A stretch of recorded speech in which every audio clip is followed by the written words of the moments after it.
Hi everyone, it's Darlene. Welcome back for another card video. Today I'm using the Christmas Wishes set, again the same stamp that's in the shape of a tree. I'm using Ranger watercolor paper because I want a thick watercolor paper that is very, very white. I'm inking this up with Versamark ink, and because my paper is very textured, I'm going to go ahead and stamp it twice to make sure I get a good impression. I'm going to sprinkle some white embossing powder on it and heat it to set it. I am going to use Evergreen Distress ink, and I haven't used this color really by itself, I don't think ever. But I'm going to use plenty of it on my craft mat because I need a lot of it. I want it to be kind of dark, and the Distress inks tend to be a little bit faded, so I want to make sure I have plenty of ink. I usually prime my cardstock with a little bit of water so that the watercolor flows really nicely.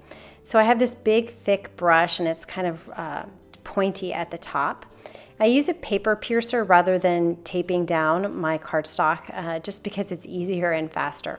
So I'm going to go from one edge of the cardstock to the other at a diagonal, and I'm just going to keep doing this until I get the dark color that I want. I'm picking up the cardstock and kind of tilting it so that my color runs toward the edge so I get more of a darker edge. And then once I get the color I want, I'm going to drop a little bit more darker color right underneath the sentiment so it stands out a little bit more. Now I let that dry completely, and now I'm going to do my white splatters again with the acrylic paint that I've been using. I'm just trying to keep my mixture as thick as possible because then I'll get the really opaque drops that I want. I'm going to show this to you so it kind of looks like snow. And now I'm using my Avery Elle Quirky Tree set because there were so many snowflakes in this set. So I used all of them and placed them in different areas of my cardstock.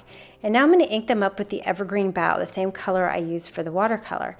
And I needed a couple of extra ones, so I just put it on an acrylic block, one of the small ones, and just kind of stamped it here and there. So I have a couple behind the sentiment, some hanging over the edge of the watercolor, just kind of randomly putting them down.